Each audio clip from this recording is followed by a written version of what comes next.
கர்த்தருடைய பரிசுத்த நாம் மகிமைப்படுவதாக. ஒரு விசை கூட இந்த டிவி ஊழியங்கள் மூலமாக உங்களை சந்திப்பதில் மிக மகிழ்ச்சி அடைகிறேன். கர்த்ததாமே உங்கள் குடும்பங்களையும் உங்கள் குடும்பத்திலே காணப்படுகிற ஒவ்வொருவரையும் என் தேவன் ஆசீர்வதித்து உங்கள் குடும்ப தேவைகள் எதிர்பார்ப்புகள் ஒவ்வொன்றையும் கர்த்தர் நிறைவாய் நேர்த்தியாக செய்ய அவர் வல்லவராக இருக்கிறார். உங்களுக்காக நாங்கள் செபிக்கிறோம். கர்த்ததாமே உங்கள் குடும்பத்திலே கர்த்தர் பெரிய காரியங்களை செய்ய அவர் போதுமானவராக இருக்கிறார். இந்த நாளிலும் வேதத்திலிருந்து ஒரு சில காரியங்களை நாம் கற்றுக்கொள்ளப் போகிறோம். வேதத்தின் ரகசியங்கள், வேதத்திலே காணப்படுகிற மறைவான சத்தியங்களை புரிந்து கொள்ள கர்த்தர் நமக்கு கிருபை செய்வாராக. அதற்கு ஆதாரமாக வெளிப்படுத்தின புத்தகத்திலிருந்து ஒரு சில காரியங்களை உங்களோடு நான் பேசப் போகிறேன். மெய்யாகவே தேவ ஆவியானவர் நமக்கு வேண்டிய நல்ல ஆலோசனை தர அவர் வல்லவராக இருக்கிறார். இந்த வெளிப்படுத்தின புத்தகத்தை குறித்து அநேக காரியங்களை நாம் அறிந்து கொள்ள முடியும். மெய்யாகவே இந்த வெளிப்படுத்தின புத்தகத்திலே அநேக சத்தியங்கள், அநேக விதமான ஆசீர்வாதங்கள், அநேக நன்மைகளை அப்போஸ்தலனாகிய யோவான் எழுதி வைப்பதை நாம் அறிந்திருக்கிறோம். வெளிப்படுத்தின புத்தகத்திலே தேவன் அநேக மறைபொருள்களை வெளிப்படுத்துவதை நாம் அறிந்து கொள்ள முடியும். இந்த யோவான் வெளிப்படுத்தின புத்தகத்துக்கு இங்கிலீஷில் சொல்லப்பட்ட வார்த்தை ரெவலேஷன், அதாவது வெளிப்படுத்துகிறது. இதற்கு கிரேக்க வார்த்தை அப்போலோக்ஸ் என்கிற ஒரு வார்த்தை சொல்லப்படுகிறது. அதாவது மறைக்கப்பட்ட ஒரு பொருளை திறந்து காட்டுவதற்கு அது சமானமாக இருக்கிறது. மறைக்கப்பட்ட ஒரு ரகசியத்தை அதை திறந்து காட்டுவதற்கு அது சமமாய் காணப்படும் என்பதை இந்த வேதத்திலே நாம் அறிந்து கொள்ள முடிகிறது. நிச்சயமாக இந்த வேதத்திலிருந்து தேவன் நம்மோடு பேசவும் நமக்கு வேண்டிய ஆலோசனை தரவும் அவர் வல்லவராக இருக்கிறார். அதற்கு முன்பாக இந்த வெளிப்படுத்துகிற புத்தகத்தை குறித்தும் அதை எழுதின அருமையான தேவதாசரை குறித்தும் சில காரியங்களை நாம் கற்றுக்கொள்ளப் போகிறோம். இந்த வெளிப்படுத்தின புத்தகத்தை நாம் வாசிக்கும்போது அதற்கு தலைப்பு கொடுக்கப்பட்டிருக்கிறது, திவ்ய வாசகனாகிய யோவானுக்கு. யாருக்கு கர்த்தர் வெளிப்படுத்துகிறார் என்றால் திவ்ய வாசகன். அதற்கு பொருள் என்ன சொல்கிறார் என்றால் தெய்வீக தன்மை உடையவர்.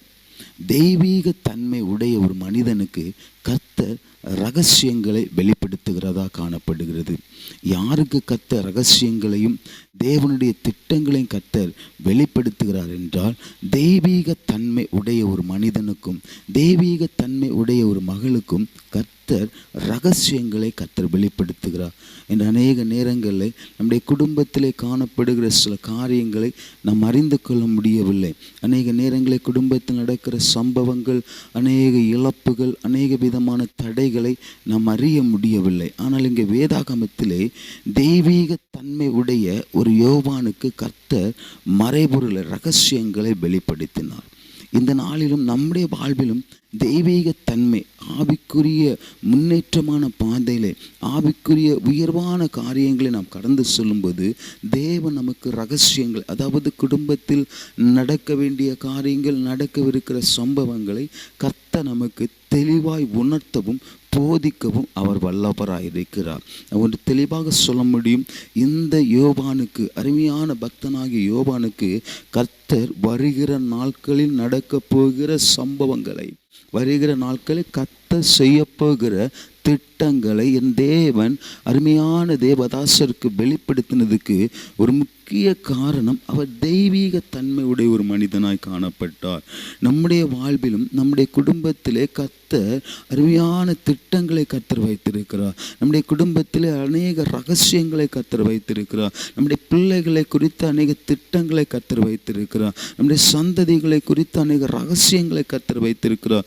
இவைகளை நாம் அறிந்து கொள்ள வேண்டிய ஒரு கட்டாயத்துக்குள்ளாகவும் இவைகளை புரிந்து கொள்ள வேண்டிய ஒரு நிச்சயத்துக்குள்ளாக நாம் வாழ்ந்து கொண்டிருக்கிறோம். ஏனென்றால் உலகமானது ஒரு கொடுமையான காலத்துக்குள்ளாக, ஒரு அழிவின் பாதைக்குள்ளாக கடந்து சென்று கொண்டிருக்கிறதை நாம் அறிய முடிகிறது. அதை யாராலும் மறுக்க முடியாது.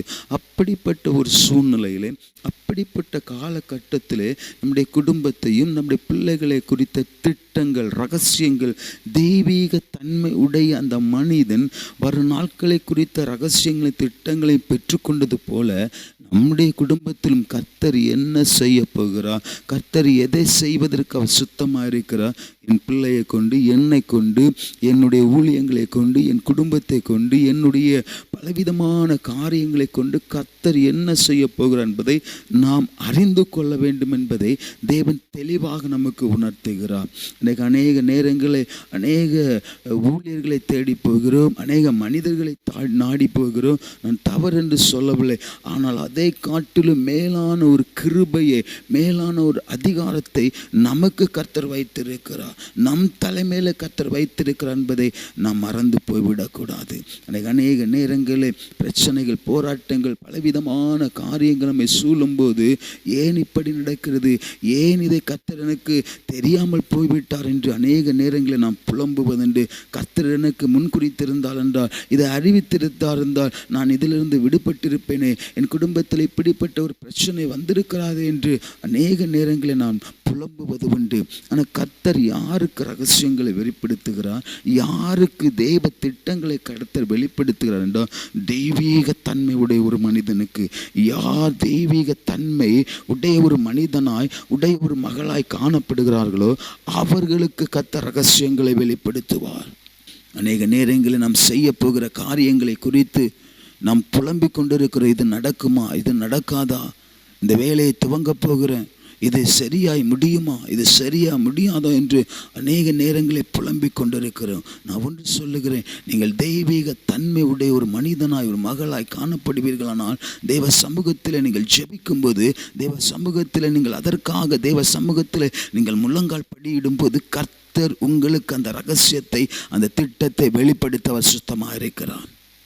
என் ஊழியக்காரருக்கு ஒரு ரகசியத்தையும் நான் மறைத்து வைப்பதில்லை என்று தேவன் சொல்லியிருக்கிறார்.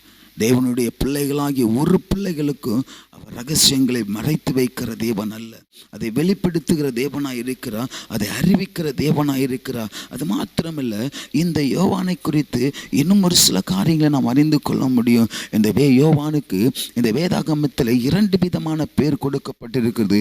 ஒன்று, இயேசுவுக்கு அன்பாயிருந்த சீசன். யாருக்கு ரகசியங்களை கர்த்தர் வெளிப்படுத்துகிறார்? ஒன்று, தெய்வீக தன்மையுடைய மனிதனுக்கு கர்த்தர் ரகசியங்களை வெளிப்படுத்துகிறார். யாருக்கு குடும்பத்தின் திட்டங்களை கர்த்தர் வெளிப்படுத்துகிறார்? தெய்வீக தன்மையுடைய ஒரு மகளுக்கு கர்த்தர் குடும்பத்தின் திட்டங்களை கர்த்தர் வெளிப்படுத்துகிறார். இரண்டாவதாக, இந்த யோவானுக்கு கர்த்தர் ரகசியங்களை வெளிப்படுத்தினார் என்றால், அவர் இயேசுவுக்கு அன்பாயிருந்த சீசன். தனக்காக 12 சீசர்களை கர்த்தர் தெரிந்து கொண்டார். ஆனால் அந்த 12 சீசர்களிலும் இந்த யோவான் இயேசுவுக்கு மிகவும் அன்பாயிருந்தான் என்று பார்க்கிறோம். தேவன் ரகசியங்களை யாருக்கு வெளிப்படுத்துகிறார் என்றால், யார் இயேசுவுக்கு அன்பாயிருக்கிறார்களோ, யார் இயேசுவிடத்தில் அதிகமாய் அன்பை வெளிப்படுத்துகிறார்களோ அவர்களுக்கு கர்த்தர் ரகசியங்களை வெளிப்படுத்துகிறார். அவர்களுக்கு கர்த்தர் தேவ திட்டங்களை கர்த்தர் வெளிப்படுத்துகிறார். அநேக நேரங்களே நாம் அன்பாய் இருக்கிறோம் என்று சொல்லுகிறோம். இயேசுவிடத்தில் நான் அன்பாய் இருக்கிறேன், இயேசுவும் என்னிடத்தில் அன்பாய் இருக்கிறார் என்று கூறுவது உண்மை, நான் தவறு என்று சொல்ல வரவில்லை. ஆனால் அந்த அன்பில் நாம் எப்படிப்பட்ட ஒரு நிலைமையில நாம் காணப்படுகிறோம் என்பதை நாம் புரிந்து கொள்ள வேண்டும். 12 சீசர்களும் அன்பாய் தான் இருந்தார்கள். 12 சீசர்களும் திட்டத்திலும் கர்த்தர் அன்பாய் தான் இருந்தார். ஆனால் உலகத்தின் காரியங்களையும் திட்டங்களையும் ரகசியங்களையும் இந்த யோவானுக்கு வெளிப்படுத்துவதற்கு ஒரு முக்கிய காரணம் என்ன என்றால், அந்த 12 சீசர்களை பார்க்கிலும் யோவான் மிகவும் அன்பாயிருந்தார். அந்த 12 சீசர்களிடத்தில் காட்டின அன்பை காட்டிலும் யோவானிடத்தில் ஒரு விசேஷித்த அன்பை கர்த்தர் வெளிப்படுத்தியிருந்தார். நம்மிடத்தில் எப்படிப்பட்ட ஒரு அன்பை கர்த்தர் வெளிப்படுத்துகிறார், இல்லை நாம் எப்படிப்பட்ட ஒரு அன்பை கர்த்தரிடத்தில் வெளிப்படுத்துகிறோம் என்பதை இந்த நாளில் நாம் தெளிவாய் புரிந்து கொள்ள வேண்டிய ஒரு கட்டாயத்துக்குள்ளாக இருக்கிறோம். ஏனென்ற குடும்பத்தின் அநேக திட்டங்கள், ரகசியங்களை நாம் புரிய முடியவில்லை, அதை கவனிக்க முடியவில்லை. இந்த உலகத்தில் நடக்கிற அநேக காரியங்களை நாம் பார்க்கும்போது, அறிந்து கொள்ளும்போது வேதனையாகவும் கலக்கத்தோடு நாம் காணப்படுகிறோம். அநேக நேரங்களில் வீட்டிலிருந்து வெளியே போகிற பிள்ளைகளோ, கணவரோ, இல்லை என்றால் உறவுகள் வீட்டிற்கு மறுபடியும் வரும்போது அது நாம் பார்ப்பதற்கு பரிதாபமாக இருக்கிறதே. இல்லை என்றால் ஒரு வேலை ஸ்தலத்திற்கு நாம் கடந்து போகும்போது, இது எனக்கு ஜெயமாய் நடக்கும், இதை ஜெயமாக நான் காண்பேன் என்று போகும்போது, வரும்போது தலைகுனிவாய் நாம் கடந்து வருகிறோமே, ஏன்? சரியாய் தேவ திட்டங்களை நாம் புரியவில்லை, சரியாய் தேவ திட்டங்களை நாம் அறிந்து கொள்ள முடியவில்லை. யாருக்கு கர்த்தர் அதை வெளிப்படுத்துகிறார்? யாருக்கு அதை புரிந்து கொள்ளக்கூடிய ஒரு திறமையை கர்த்தர் கொடுத்திருக்கிறார் என்றால், இயேசுவுக்கு அன்பாயிருந்த ஒரு மனிதனுக்கு, இயேசுவுக்கு அன்பாயிருந்த ஒரு சீசனுக்கு கர்த்தர் ரகசியங்களை கர்த்தர் வெளிப்படுத்துகிறார். நான் தெளிவாக சொல்ல முடியும். உங்கள் குடும்பத்தின் காரியங்கள், வரும் நாட்களை குறித்த காரியங்கள், திட்டங்களை கர்த்தர் நிச்சயமாக உங்களுக்கு வெளிப்படுத்தவர் போதுமானவராயிருக்கிறார். நீங்கள் எந்த அளவுக்கு இயேசுவிடத்தில் அன்பாக இருக்கிறீர்கள்? நீங்கள் எந்த அளவுக்கு இயேசுவிடத்தில் உங்கள் அன்பை வெளிப்படுத்தி கொண்டு இருக்கிறீர்கள்? நம்முடைய அன்பிலே நாம் அநேக நேரங்களே குறைவுள்ளவர்களாக நாம் காணப்படுகிறோம். இயேசுவிடத்தில் காட்டுகிற அன்பிலே நாம் குறைவுள்ளவர்களாக நாம் காணப்படுகிறோம். நான் மறுபடியும் சொல்லுகிறேன், 12 சீசர்களும் அன்பாக இருந்தார்கள். 12 சீசர்களிடத்திலும் இயேசு அன்பாக இருந்தார். ஆனால் ஏன் இந்த விசேஷித்த ஒரு அன்பை யோவானுக்கு கர்த்தர் வெளிப்படுத்தினார்? இந்த விசேஷித்தமான திட்டங்களை யோவானுக்கு ஏன் கர்த்தர் வெளிப்படுத்தினார் என்றால், அவன் மற்ற எல்லா சீசர்களை பார்க்கிலும் இயேசுவுக்கு மிகவும் அன்பாயிருந்தான், மிகவும் அன்பாயிருந்தான். வேதாகமத்திலே பார்க்கிறோம், 12 சீசர்களும் கடைசி நாட்களிலே இயேசுவின் ஊழியத்தின் கடைசி தருணத்தில் எல்லாரும் விலகி போய்விட்டார்கள், எல்லாரும் ஓடி போய்விட்டார்கள், எல்லாரும் பயந்தவர்களாக ஓடிவிட்டார்கள். ஆனால் யோவான் மாத்திரம் அவருடைய முடிவு வரைக்கும் கூட இருந்தான். யோவான் மாத்திரமே அவருடைய ஜீவன் பிரியும் வரைக்கும் இயேசுவின் பக்கத்தில் இருந்தான். நாம் எப்படிப்பட்ட ஒரு அன்பிலே வாழ்கிறோம்?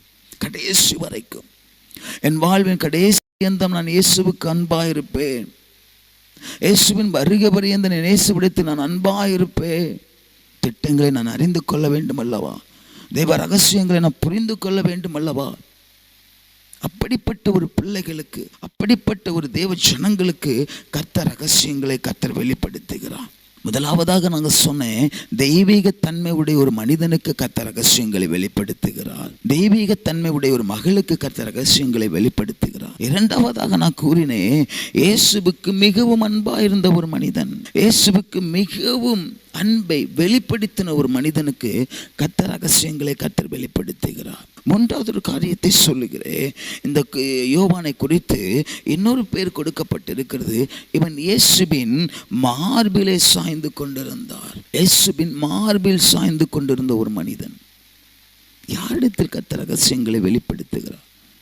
குடும்பத்தின் ரகசியங்கள், குடும்பத்தில் நடக்கப் போகிற சம்பவங்கள், குடும்பத்தில் உங்கள் பிள்ளைகளுக்கு, உங்கள் கணவருக்கு, உங்கள் உறவுகளுக்கு நடக்கப் போகிற சம்பவங்களை கர்த்தர் யாருக்கு வெளிப்படுத்துகிறார் என்றால், இயேசுவின் மார்பில் சாய்ந்து கொண்டிருந்த ஒரு மனிதன். இதை நாம் எந்த இடத்துல இருக்கிறோம்? கொஞ்சம் நம்ம தட்டி நாம் கேட்டு பார்ப்போம். நான் எந்த பகுதியில் என் இயேசுவின் பக்கத்தில் இருக்கிறேன்? இயேசுவின் மார்பில் சாய்ந்து கொண்டு இருக்கிறேனா? இல்லை என்ற இயேசுவின் கூட நடந்து கொண்டு இருக்கிறேனா? இல்லை என்ற இயேசுவின் கரத்தை பிடித்திருக்கிறேனா? இல்லை என் இயேசுவின் மார்பில் நான் சாய்ந்து கொண்டு இருக்கிறேனா? இயேசுவின் மார்பில் சாய்ந்த அந்த யோவானுக்கு கர்த்தர் ரகசியங்களை வெளிப்படுத்தினார். இதில் நாம் என்ன புரிந்து கொள்ள முடியும்? ஒரு நேரமும் இயேசுவை விட்டு பிரியாமல் இருந்தான். எந்த சூழ்நிலையிலும் இயேசுவை விட்டு பிரியாமல் காணப்பட்டார் யோவான். நாம் பார்க்கிறோம் வேதாகமத்தில், இயேசுவானவர் எங்கெல்லாம் போகிறார்களோ, விசேஷித்த பிரகாரமாக அவர் எங்கே ஜெபிக்க கடந்து போகிறாரோ, விசேஷித்த பிரகாரமாய் சில மனிதர்களை குணப்படுத்தும்படி அவர் எங்கே கடந்து செல்லுகிறாரோ அங்கு எல்லாம் யோவான் கடந்து போவதை நாம் அறிய முடிகிறது. அவர் ஜெபத்திற்கு கடந்து போகும்போதும், தனிமையாய் ஜெபிப்பதற்கு கடந்து போகும்போதும் இந்த யோவானை கூட அழைத்து செல்வதை நாம் பார்க்க முடிகிறது. இயேசுவை பிரியாமல், இயேசுவை விட்டு விலகாமல் எப்பொழுதும் இயேசுவோடு தனித்திருக்கிற ஒரு மகனாய் காணப்பட்டான். இன்னைக்கு நம்முடைய வாழ்க்கையில் எப்படிப்பட்ட ஒரு சூழ்நிலை காணப்படுகிறோம்? தேவைக்காக இயேசுவின் பக்கத்தில் வருகிறோமா? கண்ணீருக்காக இயேசுவின் பக்கத்தில் வருகிறோமா? இல்லை என்றால் வேதனை நேரத்தில் மட்டும் இயேசுவின் பக்கத்தில் வருகிறோமா? சில நேரங்களில் சுடுப குடும்பங்களிலே விசேஷ நாட்கள் நடக்கும்போது தான் இயேசு தேவை. அதற்கு ஜெபத்திற்காக இயேசு தேவை. மற்ற நேரங்களில் இயேசு தேவையில்லை. யாருக்கு கர்த்தர் ரகசியங்களை வெளிப்படுத்துகிறார்? யாருக்கு திட்டங்களை கர்த்தர் வெளிப்படுத்துகிறார்? எப்பொழுதும் இயேசுவின் மார்பில் சாய்ந்து கொண்டிருந்த அந்த யோவானுக்கு கர்த்தர் ரகசியங்களை வெளிப்படுத்தினார். நம்முடைய வாழ்விலும் கர்த்தர் ரகசியங்களை வெளிப்படுத்த வேண்டுமானால் நம்ம எப்பொழுதும் இயேசுவோடு தனித்திருக்கிறவர்களாக, இயேசுவோடு எப்பொழுதும் பேசிக்கொண்டிருக்கிறவர்களாக, இயேசுவோடு எப்பொழுதும் ஜெபத்திலே உறவாடுகிறவர்களாக, இயேசுவோடு எப்பொழுதும் வேதத்திலே உறவாடுகிற ஒரு பிள்ளைகளிடத்தில் தான் இயேசு மறைபொருள்களை, சத்தியங்களை வெளிப்படுத்துவார். தயவாய் உங்கள் குடும்பத்திலே கர்த்தர் ரகசியங்களை வெளிப்படுத்த வேண்டுமா? உங்கள் பிள்ளையை குறித்த அந்த காரியங்களை கர்த்தர் வெளிப்படுத்த வேண்டுமா? உங்கள் சகோதரர்களை குறித்த காரியங்கள் உங்களுக்கு வெளிப்படுத்த வேண்டுமா? உங்கள் கணவரை குறித்த காரியங்கள் உங்களுக்கு வெளிப்படுத்த வேண்டுமா? உங்கள் உறவுகளை குறித்த காரியங்களை கர்த்தர் உங்களுக்கு வெளிப்படுத்த வேண்டுமா? இயேசுவோடு எப்பொழுதும் தனித்திருக்கிறவர்களாக, இயேசுவின் மார்பிலை எப்பொழுதும் சாய்ந்திருக்கிற அந்த யோவானை போல நீங்களும் இயேசுவின் மார்பிலை சாய்ந்திருக்கும் போது உங்களுக்கு கர்த்தர் ரகசியங்களை வெளிப்படுத்துவார். தெய்வ திட்டங்களை கர்த்தர் வெளிப்படுத்துவார். இறுதியாக இந்த யோவானை குறித்து ஒரு காரியத்தை நான் சொல்லி நான் மற்ற பகுதிக்குள்ளாக நான் கடந்து சொல்ல போகிறேன். இந்த யோவான் இந்த வெளிப்படுத்துகிற புத்தகத்தை எழுதும்போது அவருக்கு வயது 90க்கு மேல். அறிஞர்கள் சொல்லுகிறார்கள் அவருடைய 92ஆம் வயதில் இந்த வேத புத்தகத்தை எழுதினார். தன்னுடைய இறுதி நாட்களில் இந்த வேத புத்தகத்தை அவள் எழுதினார். இந்த வெளிப்படுத்தின புத்தகத்தை அவர் எழுதியிருக்கிறார் தன்னுடைய 92 வயதில். புரிந்து கொள்ளுங்கள், யாருக்கு ரகசியத்தை கர்த்தர் வெளிப்படுத்துவார்? யாருக்கு தெய்வ திட்டத்தை கர்த்தர் வெளிப்படுத்துவார்? என்னால் முடியாது, எனக்கு அதற்குரிய பலன் இல்லை, எனக்கு அதற்குரிய ஞானம் இல்லை, எனக்கு அதற்குரிய திறமைகள் என்று ஒதுங்கி போகிறவர்களுக்கு கர்த்தர் ரகசியங்களை வெளிப்படுத்துவது இல்லை. எந்த நேரத்திலும் தெய்வ திட்டத்தை நான் அறிய வேண்டும், தேவ ரகசியத்தை நான் புரிந்து கொள்ள வேண்டும் என்கிற ஒரு பாரம் உள்ள ஒரு மனிதனுக்கு, ஒரு பாரம் உள்ள ஒரு மகளுக்கு தான் கர்த்தர் ரகசியங்களை வெளிப்படுத்துவார். இவருக்கு வயது 92. இவருக்கு வயது 92. அவர் எப்படிப்பட்ட ஒரு சூழ்நிலை காணப்பட்டு இருப்பார்? கொஞ்சம் நாம் யோசித்து பார்ப்போம். அப்படி சரீரம் எப்படிப்பட்ட ஒரு நிலைமையிலே காணப்பட்டிருக்கும்? அப்படி சரீரத்தில் எவ்வளவு விதமான பலவீனங்கள் அவருக்கு காணப்பட்டிருக்கும்? இரண்டாவது யோவானுடைய சரித்திரத்தை நமக்கு தெரியும். பத்மு தீவில் அவர் கடத்தப்பட்டிருக்கிறார். அங்கே பலவிதமான பிரச்சனைகள் நடுவிலே, பலவிதமான துன்பங்கள் நடுவிலே இறுதியாக இந்த புத்தகத்தை அவர் எழுதுகிறார். எவ்வளவு வேதனை, எவ்வளவு விதமான நெருக்கத்தின் மத்தியிலே வாழ்ந்த ஒரு மனிதன் அந்த நெருக்கத்தையும் தன் சரீரத்திலே காணப்படுற பலவீனங்களையும் ஒரு பொருட்டாக எண்ணவில்லை. அநேக நேரங்களில் ஜெபிப்பதற்கு முழங்கால் படியிடும்போது அநேக நேரங்களில் நாம் யோசிக்கிறோம், என் சரீரத்தில் பலவீனமாக இருக்கிறது, இப்பொழுது வேண்டாம், மற்ற நேரங்களில் ஜெபித்து கொள்வோம். வேதத்தை தியானிக்கும்படியாக வேத புத்தகத்தை எடுக்கும்போது இப்பொழுது வேண்டாம், இன்னொரு நேரம் வாசிக்கிறேன் என்று அநேக நேரங்களில் அல்லத்தட்டு கொண்டிருக்கிறோம். அப்படிப்பட்ட ஒரு மனிதனுக்கு மகளுக்கு ரகசியங்களை கர்த்தர் வெளிப்படுத்த மாட்டார். எந்த நேரத்திலும் கர்த்தருக்காக நான் எழும்ப வேண்டும், கர்த்தருக்காக நான் எதையாவது செய்ய வேண்டும் என்கிற ஒரு நிச்சயம் உள்ள ஒரு மகளுக்கும் மனிதனுக்கும் தான் கர்த்தர் ரகசியங்களை கர்த்தர் வெளிப்படுத்துவார். தெளிவாக சொல்ல முடியும், உங்கள் குடும்பத்தினுடைய ரகசியங்களை, தேவ திட்டங்களை கர்த்தர் உங்களுக்கு வெளிப்படுத்துவார். அதை மறைத்து வைக்க மாட்டார். என் தேவன் மறைத்து வைக்கிற தேவன் அல்ல. என் தேவன் அதை வெளிப்படுத்துகிற தேவனாய், அதை உங்களிடத்தில் முகமுகமாய் பேசுகிற தேவனாய் காணப்படுகிறார். இந்த நாள் முதல் கொண்டு உங்களுக்குள்ள ஒரு தெய்வீக தன்மை உடைய ஒரு மகனாய், இயேசுவில் அன்பாய் இருக்கிற ஒரு சீசனாய், எல்லாவற்றிற்கு மேலாக அவருடைய மார்பில் சாய்ந்து கொள்ள ஒரு மகளாய், இறுதியாக நாம் வாசித்தது போல தன்னுடைய கடைசி நாட்களிலும் தன்னுடைய சரீரத்திலே பலவிதமான பலவீனங்களின் நேரத்திலும் இயேசுவின் திட்டங்கள், ரகசியங்களை அறிய வேண்டும், புரிந்து கொள்ள வேண்டும் என்கிற ஒரு பாரமுள்ள ஒரு மனிதனுக்கும் மகளுக்கும் தான் தேவன் ரகசியங்களை கர்த்தர் வெளிப்படுத்துகிறார். தேவன் ரகசியங்களை வெளிப்படுத்துகிறார். நான் தெளிவாக சொல்ல முடியும், இந்த நேரத்தில் கர்த்தர் உங்களோடு பேசி கொண்டிருக்கிறார். அநேகர் புலம்பிக் கொண்டிருக்கிறோம், அநேகர் வேதனைக்குள்ளாக வாழ்ந்து கொண்டிருக்கிறோம். எனக்கு ஏன் இந்த ரகசியங்களை நான் அறிய முடியவில்லை?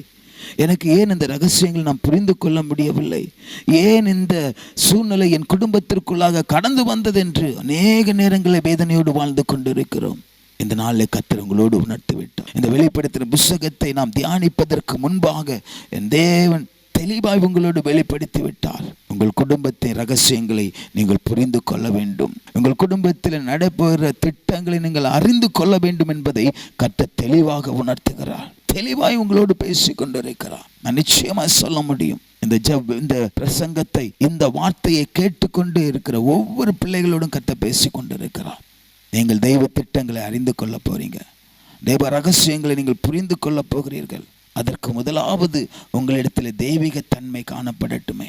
இரண்டாவதாக, இயேசுவினிடத்தில் மிகவும் அன்பாயிருந்த ஒரு மனிதன், இயேசுவுக்கு மிகவும் அன்பாயிருந்த ஒரு சீசன். மூன்றாவதாக, இயேசுவின் மார்பில் சாய்ந்து கொண்டிருந்த ஒரு மனிதன்.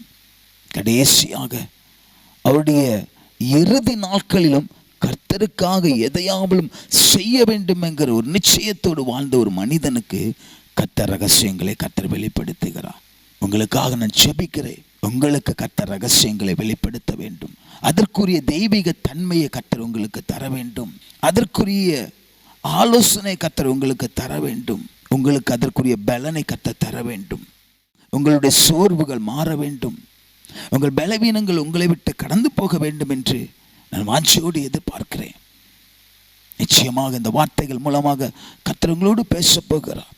இனி வருகிற வாரங்களிலே இந்த வெளிப்படுத்தின புத்தகத்திலிருந்து ஒரு சில காரியங்களை நாம் அறிந்து கொள்ள போகிறோம்.